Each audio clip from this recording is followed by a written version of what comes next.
আসসালামু আলাইকুম। এখন শুনবেন সংবাদ শিরোনাম। গুম খুনের শিকার পরিবারের দুঃখে সমব্যথী বিএনপি চেয়ারম্যান তারেক রহমান দিলেন ন্যায় বিচার নিশ্চিতের প্রতিশ্রুতি। ইসলামী আন্দোলনের সঙ্গে সমঝোতার আর সুযোগ নেই জানালেন মামুনুল হক। এখনো হাল ছাড়েনি জামায়াত। দ্বৈত নাগরিকত্ব ইস্যুতে ইসির আপিল শুনানিতে হট্টগোল। অষ্টম দিনে এ পর্যন্ত প্রার্থিতা ফিরে পেলেন 13 জন। কুমিল্লা 4 আসনে হাসনাতের মনোনয়ন বহাল। কারওয়ান বাজারের চাঁদাবাজির নিয়ন্ত্রণ ঘিরে স্বেচ্ছাসেবক দলের মোসাব্বিরকে হত্যা। পরিকল্পনায় আন্ডারওয়ার্ল্ডের দিলীপ ওরফে বিনাশ। নৈতিকতা সম্পন্ন সাংবাদিকতার সময় এসেছে, গণমাধ্যম সম্মেলনে বললেন সাংবাদিকরা।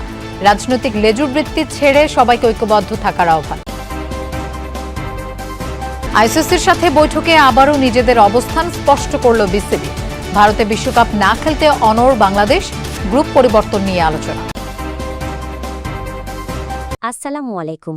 এতক্ষণ দেখছিলেন সংবাদ শিরোনাম, এখন দেখবেন বিস্তারিত। প্রিয়জন হারানো মানুষের কান্নায় কাঁদলেন তারেক রহমান। বুকে জড়িয়ে সন্তানহারা মাকে জানালেন সমবেদনা। মতবিনিময় সভা থেকে আরেকবার উচ্চারিত হল গুম খুনের অপরাধে শেখ হাসিনার রেজিমের বিচারের দাবি।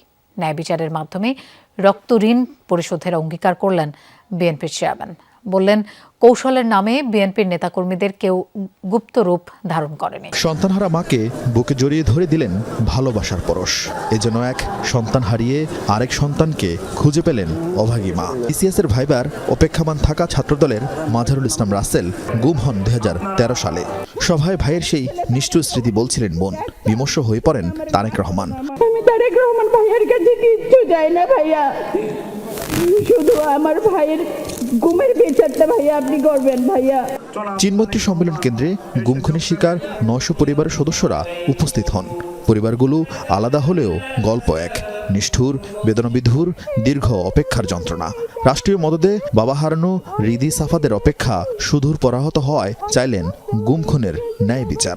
এই স্বাধীন দেশে কি আমাদের বিচার হবে? আমাদের বাবাদের কোথায়? আমাদের বাবাদের কেন গুম করা হয়েছিল?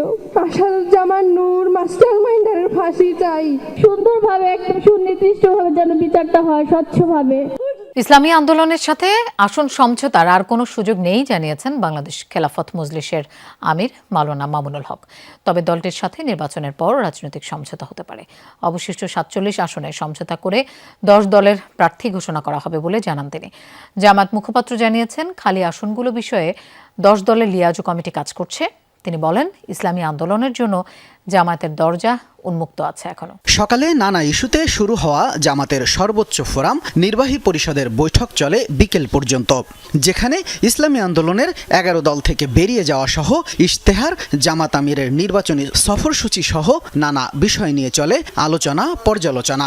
যেহেতু নির্বাচনের খুব কাছাকাছি, তাই টানা বৈঠকের মধ্য দিয়ে 2-1 দিনের মধ্যে প্রয়োজনীয় কর্মপদ্ধতি গুছিয়ে নিতে চায় দলটি। বৈঠকে ইসলামী আন্দোলনের 11 দল থেকে বেরিয়ে যাওয়ায় বাকি 47 আসনের সমঝোতার বিষয়টি নিয়েও আলোচনা হয়। পরে জামাতের মুখপাত্র জানান, ফাঁকা আসনের ব্যাপারে চূড়ান্ত সিদ্ধান্ত নেবে 10 দলের লিয়াজো কমিটি। 47টি আসন আমরা রেখেছিলাম, তো সেই আসনগুলো সম্পর্কে আমরা লিয়াজো কমিটিকে দায়িত্ব দিয়েছি।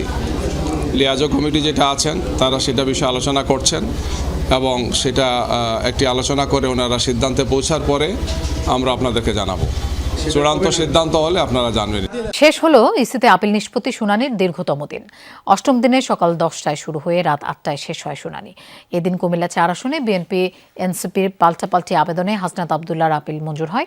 এর আগে দ্বৈত নাগরিকত্ব নিয়ে শুনানিতে আইনজীবীদের দুপক্ষের মধ্যে হয় হট্টগোল।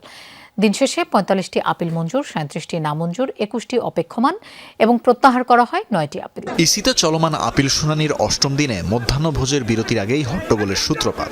হট্টগোলের ঘটনায় আব্দুল আওয়াল মিন্টুর বিরুদ্ধে কটূক্তির অভিযোগ তোলেন এনসিপি নেতা হাসনাত আবদুল্লাহ। এছাড়া তার কুমিল্লা 4 আসনে বিএনপি ও এনসিপির পাল্টাপাল্টি আপিলে মঞ্জুরুল হাসান মুন্সির প্রার্থিতা বাতিল হয়, তবে বহাল থাকে হাসনাত আবদুল্লাহর প্রার্থিতা। 24 পরবর্তী সময়ে কেউ পলিটিক্যাল এলিটিসিজম করলে তা বরদাস্ত করা হবে না বলেও হুঁশিয়ারি দেন তিনি। আব্দুল আওয়াল মিন্টু এক আইনজীবীর কাছে তেরে আসেন, জহিরুল ইসলাম মুসার দিকে তেরে আসেন, ব্লাডি সিটিজেন হিসাবে ওনাকে বলেন, গালাগালি করেন। আমি সেটিতে প্রতিবাদ করি। কমিশনের ভিতরে যদি এই অবস্থা চলতে থাকে, যারা নির্বাচন করে তাদের নিরাপত্তার আসলে কি হবে? আপনি জনগণকে ব্লাডি সিটিজেন বলবেন, আবার ভোটের জন্য এই ব্লাডি সিটিজেনের কাছে যাবেন, এই ধরনের দ্বিচারিতা আমরা জনগণ সহ্য করব না। মঞ্জুরুল হাসান মুন্সি উনি একজন ইচ্ছাকৃত ঋণ খেলাপি। 3টি ব্যাংক এবং আর্থিক প্রতিষ্ঠান থেকে লোন নিয়েছেন, সেই লোন উনি কখনোই পরিশোধ করেননি। চাঁদাবাজির একক নিয়ন্ত্রণ নিতে স্বেচ্ছাসেবক দলের সাবেক নেতা মোসাব্বিরকে হত্যা করা হয়। পরিকল্পনাকারী ও নির্দেশদাতা আন্ডারওয়ার্ল্ডের দিলীপ ওরফে দাদা বিনাশ। মোসাব্বিরকে হত্যার নীলনকশা বাস্তবায়নে মালয়েশিয়ায় বসে 15 লাখ টাকার চুক্তি করে বিনাশ। খুনের আগে পরে বিকাশে লেনদেন হয় প্রায় 2 লাখ টাকা। অনুসন্ধানে পাওয়া গেছে এসব তথ্য। রাজধানীর কারওয়ান বাজার মার্কেট। অভিযোগ আছে 2024 সালের 5 আগস্টের পর এখানকার দোকানীদের কাছ থেকে চাঁদা নিতে শুরু করেন স্বেচ্ছাসেবক দলের সাবেক নেতা মোসাব্বির। একই সাথে নিয়ন্ত্রণে নেয় বসুন্ধরার সামনের ফুটপাতের দোকানগুলো। একই বছর 25 ডিসেম্বর মালয়েশিয়ায় থাকা দিলীপ ওরফে বিনাশের লোকজন চাঁদা আদায়ে তৎপর হয়। ব্যবসায়ীরা অপারগতা জানালে তাদের লক্ষ্য করে ককটেল বিস্ফোরণ ও দোকান ভাঙচুর করা হয়। হামলার পর ব্যবসায়ীরা ফোনে বিনাশের সাথে যোগাযোগ করলে উঠে আসে তার আন্ডারওয়ার্ল্ডের দাদা পরিচয়।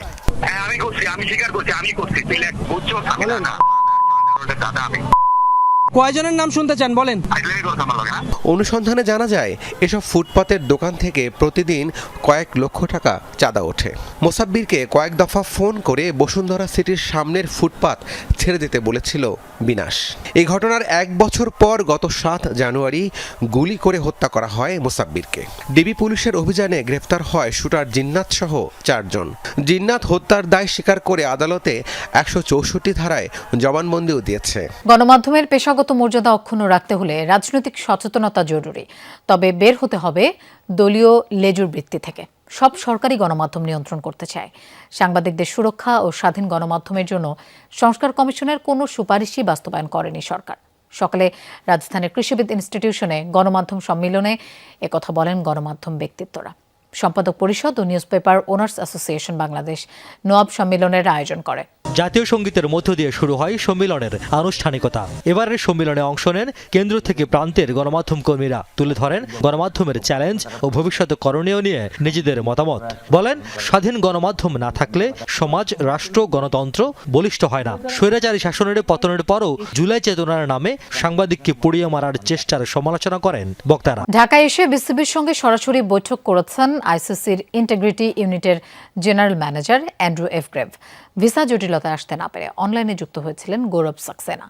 এই সভায় আইসিসির প্রতিনিধিকে বাংলাদেশের ম্যাচগুলো শ্রীলঙ্কায় স্থানান্তরের অনুরোধ জানিয়েছে বিসিবি। সেই সাথে বাংলাদেশের পক্ষ থেকে গ্রুপ পরিবর্তনেরও প্রস্তাব দেওয়া হয়েছে। দিনের পর দিন যাচ্ছে, বিসিবি আইসিসির সভার পর সভা হচ্ছে। বাংলাদেশ দলের টি-20 বিশ্বকাপ খেলার সম্ভাবনা যেন পরিণত হচ্ছে এক ধাঁধায়। এক একটা সভা রয়ে যাচ্ছে অমীমাংসিত। এবার আইসিসির প্রতিনিধির সঙ্গে হওয়া সরাসরি বৈঠকও হয়ে রইল সিদ্ধান্তহীন। টি-20 বিশ্বকাপ খেলতে ভারতে যাবে না বাংলাদেশ দল, এমন সিদ্ধান্তের পর অনলাইনে যোগাযোগ চলছিল বিসিবি ও আইসিসির। বিসিবি যখন তাদের অবস্থান থেকে এক বিন্দুও সরেনি, বাংলাদেশ ক্রিকেট বোর্ডের সঙ্গে সভা করতে বাংলাদেশে আসেন আইসিসির ইন্টিগ্রিটি ইউনিটের general manager Andrew F grave.